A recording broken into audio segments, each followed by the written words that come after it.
আমরা আশা করছি আগামীকাল জুলাইয়ের ৩১ তারিখে জুলাই সনদের ঐকমত্যের জায়গাগুলোর সমস্ত আলোচনা আমরা শেষ করব।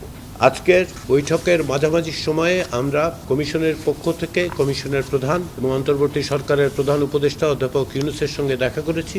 আমরা আলোচনার অগ্রগতি বিষয়ে তাকে অবহিত করেছি। কি বিষয়ে ভিন্ন মত তৈরি হচ্ছে সে বিষয়ে আমরা আলোচনা করেছি, তাকে অবহিত করেছি। তিনি এ বিষয়ে অবহিত আছেন এবং ক্ষেত্র বিশেষে তিনি কিছু পরামর্শ দিয়েছেন। আমরা আশা করছি আগামীকাল জুলাইয়ের ৩১ তারিখে জুলাই সনদের ঐকমত্যের জায়গাগুলোর সমস্ত আলোচনা আমরা শেষ করব। এটা আমাদের লক্ষ্য। আমরা সর্বাত্মকভাবে চেষ্টা করছি।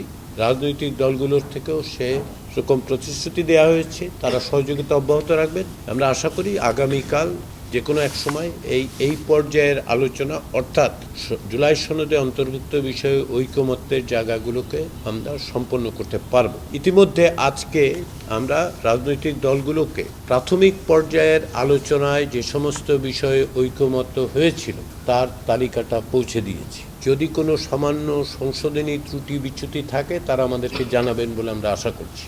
রাজনৈতিক দলগুলোকে আমরা জুলাই সনদের একটি কন্টেন্টের অর্থে খসড়া পৌঁছে দিয়েছিলাম। তার সংশোধনী সংযোজনীর বিষয়ে তাদের জানানোর কথা ছিল।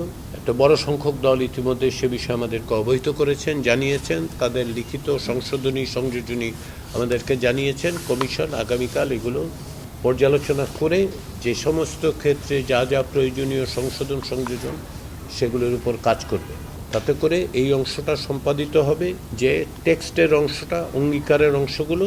দ্বিতীয় বিষয় যেটা প্রাথমিক পর্যায়ের ঐকমত্য, সেটার তালিকা দেয়া হয়েছে।